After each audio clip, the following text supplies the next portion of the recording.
सच्चिदानन्दरूपाय विश्वोत्पत्त्यादिहेतवे तापत्रयविनाशाय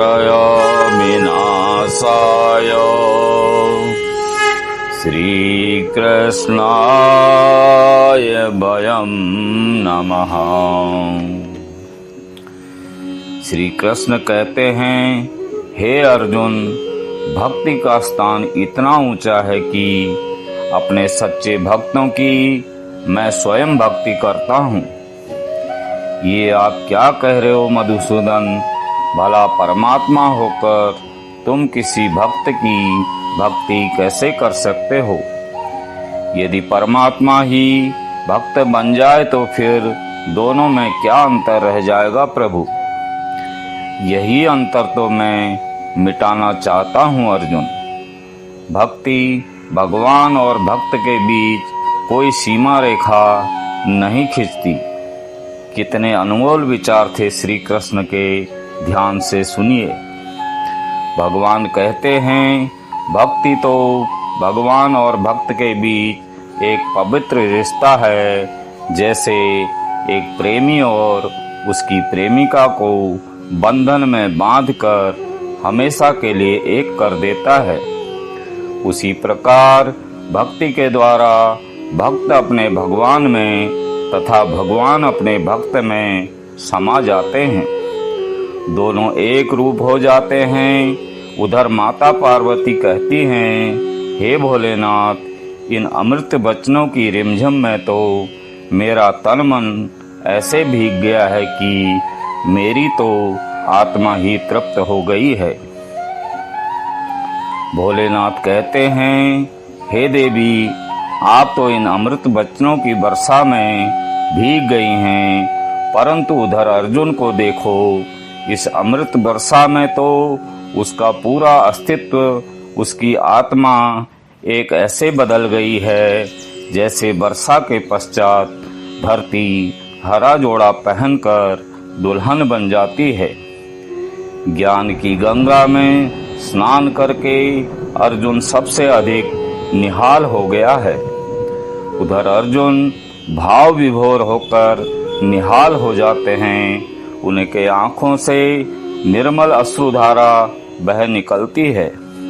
वह कहते हैं, हे भक्त वत्सल, हे भक्तों के भक्त, हे देवताओं के देवता, हे योगेश्वर, हे ब्रह्मांड के नायक, आपने मुझ अज्ञानी को, मुझ पापी के भागी को अपनी कृपा से जो ब्रह्म ज्ञान प्रदान किया है, मुझे अज्ञान के अंधकार से ज्ञान के प्रकाश में लाकर खड़ा किया है, इसके लिए मैं आपका आभारी हूँ। इतना आभारी कि यदि मैं लाखों वर्षों तक भी आपके श्री चरणों में अपना माथा टेके रखूं और अपने आंखों से आंसू बहाकर सैकड़ों समुद्र भर दूं, तब भी इस उपकार को नहीं चुका पाऊंगा।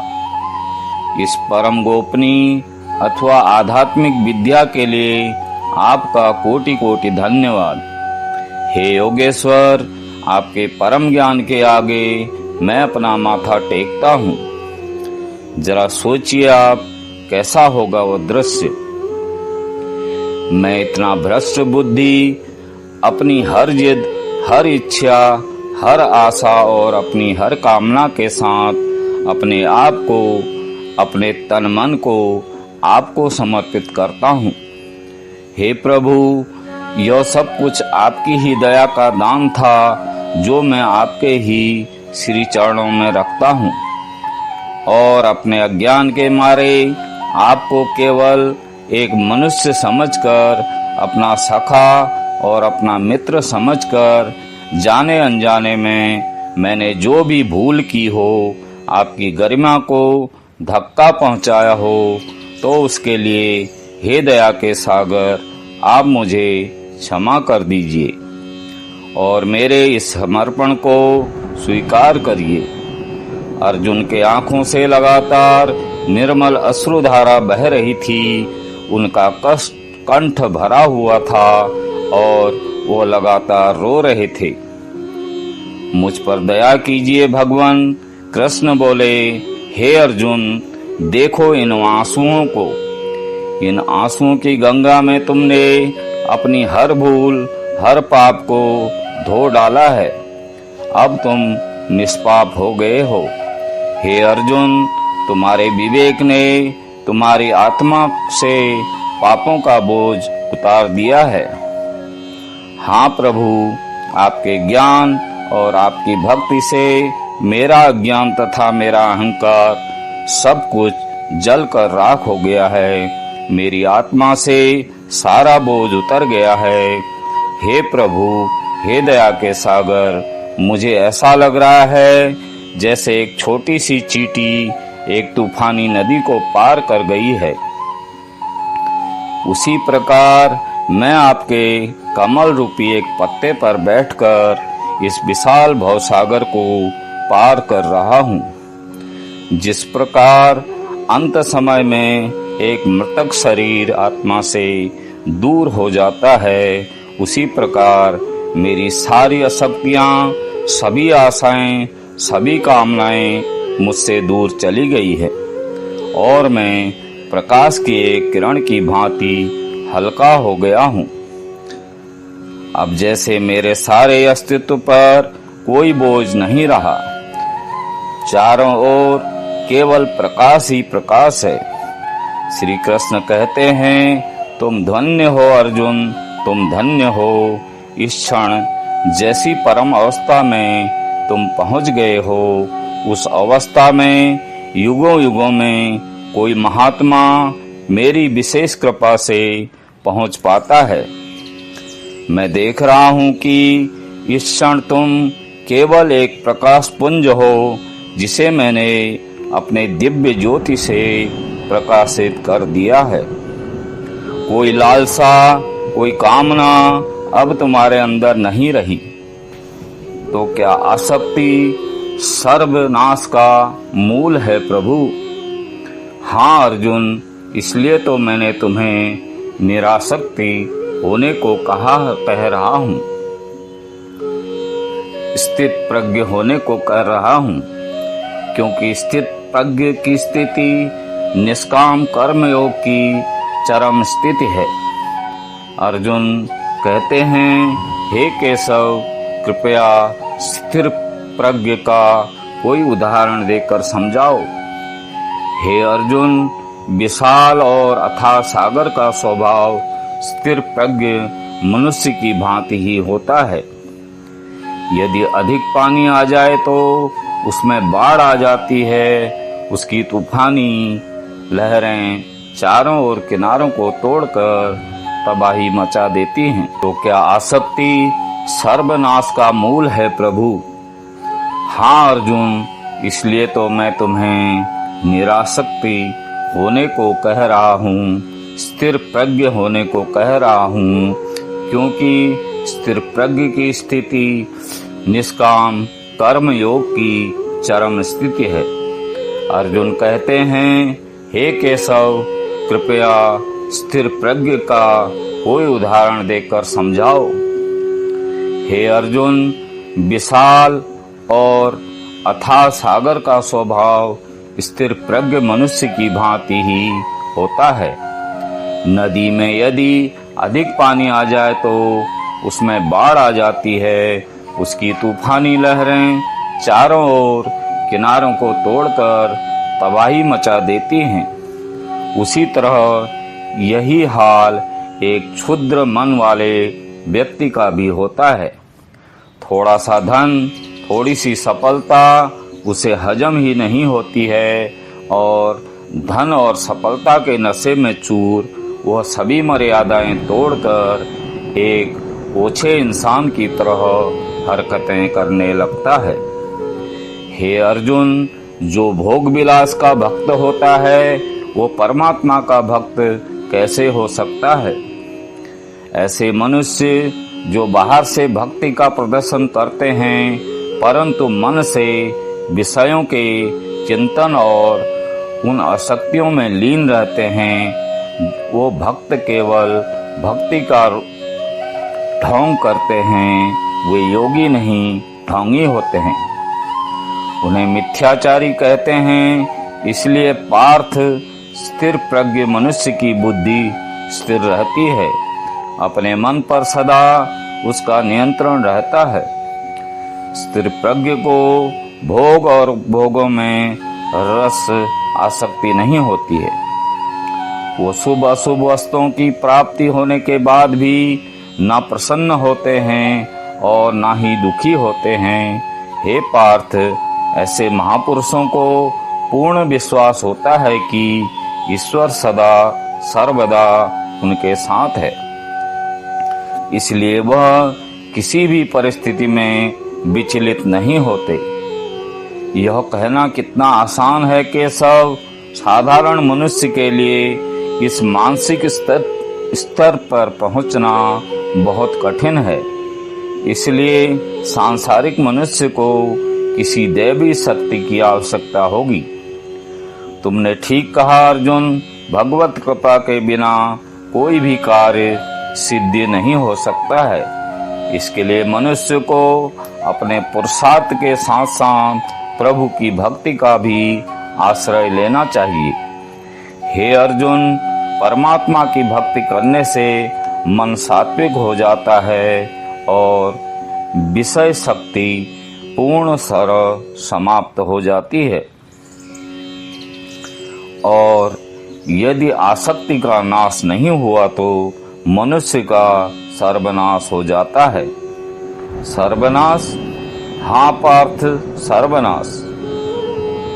हे अर्जुन, आसक्ति के मारे हर मनुष्य किसी भी वस्तु के आकर्षण या मोह में फंसकर सोते जागते हर वक्त उसी का चिंतन करते रहते हैं। जैसे कोई मनुष्य किसी सुंदर स्त्री के प्रेम में पड़ जाता है, जो जागते हुए उसी की कल्पना करता है और सोते हुए उसी के सपने देखता है।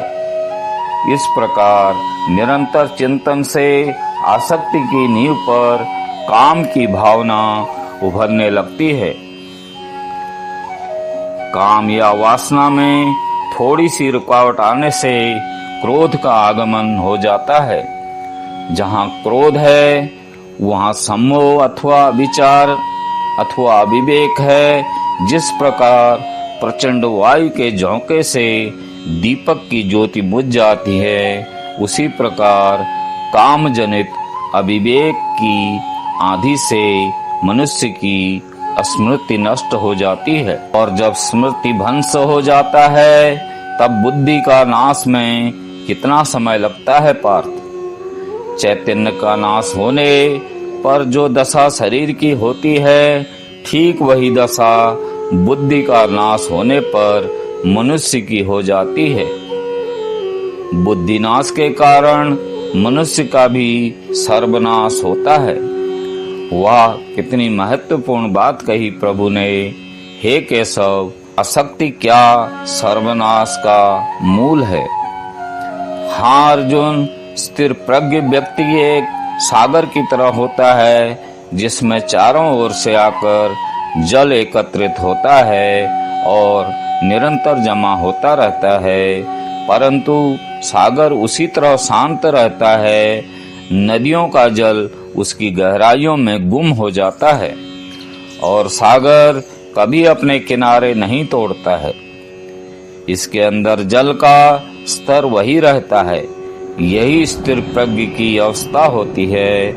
इसी प्रकार सब प्रकार के भोग मनुष्य में किसी भी प्रकार का विकार उत्पन्न करने में असमर्थ होकर उसी में समा जाते हैं। अर्थात स्थिर प्रज्ञ मनुष्य समस्त भोगों का उपभोग करते हुए भी आसक्ति से मुक्त रहते हैं।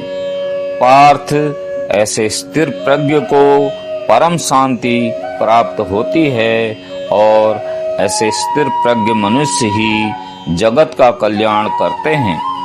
लोग कल्याण करते हैं। सामान्य प्रकार के मनुष्य तो भोग के पदार्थों के पीछे दौड़ते हुए अपनी जीवन यात्रा समाप्त कर देते हैं, परंतु स्थिर प्रज्ञ जीवन की यात्रा जन कल्याण का उद्देश्य रहती है। पार्थ, सामान्य मनुष्य रात्रि का अंधकार होने पर सो जाता है तथा सूर्योदय होने पर जाग जाता है, परंतु योगी की दृष्टि में देह का सोना जागना महत्वपूर्ण नहीं है। कर्म योगी ज्ञान के प्रकाश को दिन तथा अज्ञान के अंधकार को ही रात मानता है। हे पार्थ, विषयों के बारे में अज्ञान रात्रि के अंधकार के समान है। संसारी मनुष्य रात्रि के समय अज्ञानी, नाशवान, सांसारिक सुप्त भोगों में व्यस्त रहते हैं, परंतु ज्ञानी और योगी जागते हैं और परमात्मा का चिंतन करते हैं। वाह प्रभु वाह! हे केशव, मन तो वायु की तरह चंचल है। जिस प्रकार बहती हुई हवा पर काबू पाना असंभव है, उसी प्रकार इस चंचल मन को काबू करना, अपने अधीन करना अति दुष्कर काम है। हे अर्जुन, तुम्हारा यह कहना सत्य है कि मन अति चंचल है, उसे अपने बस में करना बहुत मुश्किल है। नहीं अर्जुन, मुश्किल अवश्य है, परंतु असंभव नहीं है। तुम्हारा कहना है कि मन को बस में करने का कोई तरीका, कोई साधन भी है। अवश्य है अर्जुन। क्या है प्रभु वह तरीका? हे अर्जुन, मनुष्य को मई की मदिरा पिलाकर मदहोश करने वाला पाखंडी केवल मन ही तो है। उसके हाथों में मोह माया का जाल है, जिसे वह मनुष्य के कामनाओं पर डालता रहता है और उसे अपने बस में करता रहता है। ये मन शरीर से भी मोह करता है, अपनी खुशियों से भी मोह करता है और अपने दुखों से भी मोह करता है। यो में खुशियों से भरे गीत गाता है तो दुख में दुख भरे गीत गुनगुनाता है। अपने दुख में दूसरों को शामिल करके उसे खुशी होती है। किसी भी प्राणी को उसका मन जीवन के अंत तक उसे अपने जाल में निकलने नहीं देता है। रस्सी में बांधकर उसे इस तरह से नचाते रहता है, वह जीव को इतनी फुर्सत भी नहीं देता है कि वह अपने अंदर में झांककर अपनी आत्मा को पहचाने और आत्मा के अंदर जिस परमात्मा का प्रकाश है, उस परमात्मा का साक्षात्कार करे। हे पार्थ, यह आवश्यक है कि प्राणी अपने मन को काबू में करके अपने अंदर में झांक कर अपनी आत्मा को देखे। तब उस आत्मा के अंदर उसे अपने परमात्मा का प्रकाश अवश्य दिखाई देगा। उसी को परमात्मा का साक्षात्कार कहते हैं। तुम तो कहते हो कि अपने अंदर में झांक कर अपनी आत्मा को और फिर उसमें अपने प्रकाशित अपने परमात्मा को पहचानो, अर्थात आत्मा से अलग कोई और है जो आत्मा पहचानेगा। ये किसको कह रहे हो कि आत्मा को पहचानो? कौन पहचानेगा अंदर की आत्मा को? तुम्हारा मन। हाँ, तुम्हारा मन अर्जुन, परंतु तुम तो कहते हो कि मन माया जाल में फंसाकर प्राणी को बहुत नाच नचाता है, फिर वह आत्मा और परमात्मा की ओर क्यों ले जाएगा? तुमने ठीक प्रश्न किया है अर्जुन। इसका उत्तर ये है कि जब तुम अपने आप को मन और विषयों के अधीन रहने दोगे, तब तक वह तुम्हें नाच नचाता रहेगा। हे पार्थ, मनुष्य का शरीर एक रथ की भांति है। उस रथ के जो घोड़े हैं, उन्हें मनुष्य की इंद्रियां समझो, जैसे आँख, नाक, कान, मुख, जिह्वा आदि। इन इंद्रियों के घोड़ों को जो सारथी चलाता है, वो सारथी ही मन है, और उस रथ में बैठा हुआ इन इंद्रियों के घोड़ों को जो सारथी चलाता है वह सारथी ही मन है, और उस रथ में बैठा हुआ जो उस रथ का सारथी है वही आत्मा है। मनुष्य की इंद्रियां अपने विषय की ओर आकर्षित होती रहती हैं और उनके मन उनकी इंद्रियों को उसके विषयों की ओर ही दौड़ाता रहता है। यह तभी तक हो सकता है कि जब तक कि जीवात्मा अपने मन को अपने काबू में ना लाए, और जब तक मन काबू में नहीं आएगा वह इंद्रियों को उसके विषयों की ओर ही दौड़ाता रहेगा। विषय उसको बुलाते हैं, इंद्रियां उनकी तरफ भागती हैं और मन जीवात्मा की परवाह किए बगैर रथ को उस ओर लिए जाता है। परंतु जब तुम स्वयं मन के अधीन न रहकर मन को अपने अधीन कर लोगे तो वही मन एक अच्छे सारथी की तरह तुम्हारे शरीर रूपी रथ को सीधे प्रभु के चरणों में ले जाएगा। इसलिए मैंने कहा था कि यदि मन तुम्हारा स्वामी है और तुम उसके अधीन हो तो वह तुम्हें माया के बंधन में जकड़ता रहेगा, और जब तुम मन पर काबू पा लोगे और उसके स्वामी हो जाओगे तो वही मन तुम्हें मोक्ष के द्वार तक ले जाएगा। हे मधुसूदन, यह कहना तो बहुत आसान है कि तुम मन पर काबू पा लो, मन के स्वामी बन जाओ, परंतु यही तो सबसे दुष्कर कार्य है। हे केशव, मन तो वायु की तरह चंचल है। जिस प्रकार बहती हुई हवा पर काबू पाना असंभव है, उसी प्रकार इस चंचल मन को अपने अधीन करना बहुत मुश्किल है। हे अर्जुन, तुम्हारा यह कहना बिल्कुल सत्य है कि इस चंचल मन को काबू करना बहुत मुश्किल है। हे अर्जुन, मन को बस में करने के लिए उस पर 2 तलवारों से प्रहार करना पड़ता है। एक तलवार अभ्यास की है और दूसरी तलवार है वैराग्य की। अभ्यास और वैराग्य, हाँ अर्जुन, अभ्यास और वैराग्य। देखो अर्जुन, अभ्यास का अर्थ है निरंतर प्रयास। मन को एक काम पर लगा दो, वो वहां से भागेगा, उसे पकड़ कर लाओ, वह फिर भागेगा, उसे फिर पकड़ो, ऐसा बार बार करना पड़ेगा। जैसे घोड़े का नवजात शिशु एक क्षण के लिए भी स्थिर नहीं रहता है, वो क्षण क्षण में इधर उधर फुदकता रहता है, उसी प्रकार मन भी इधर उधर फुदकता रहता है। एक चंचल घोड़े की तरह मन भी बड़ा चंचल होता है, और ऐसे चंचल मन को काबू करना उतना ही कठिन है जैसे किसी मुंहजोर घोड़े को काबू करना।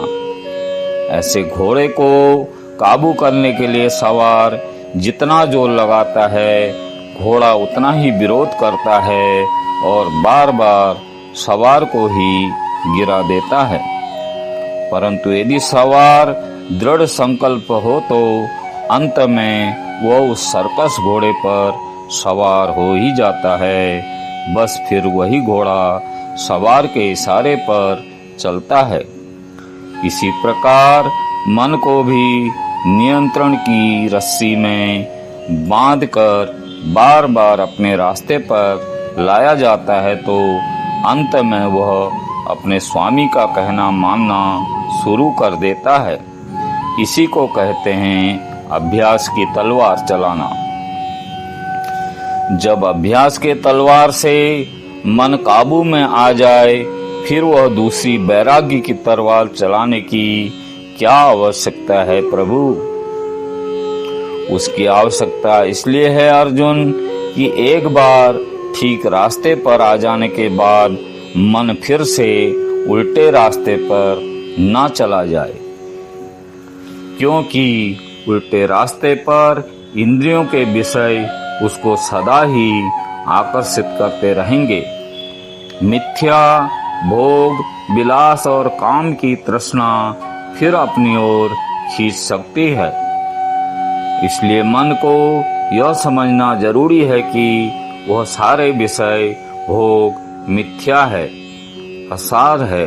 योग माया के द्वारा उत्पन्न होने वाले मोह का भ्रम है। मन जब इस सत्य को समझ लेगा तो उसे विषयों से मोह नहीं रहेगा, बल्कि उसे वैराग्य हो जाएगा। और यही वैरागी तलवार का काम है कि वह विषयों के मोह को काट के मन को सन्यासी बना देती है। हे केशव, ये जो तुम वैरागी की बात करते हो, ये तो तभी आ सकता है जब प्राणी को आपकी इस बात पर विश्वास हो जाए कि ये सारा जगत वास्तव में मिथ्या है, नश्वर है, परंतु आपकी माया के प्रभाव से सत्य ही जान पड़ता है। इस परम सत्य के ज्ञान पर विश्वास हो जाए तभी तो वैराग्य होगा। बिल्कुल ज्ञान ही मनुष्य के हृदय में वैराग्य पैदा कर सकता है, और वही सच्चा ज्ञान मैं तुम्हें प्रदान कर रहा हूँ।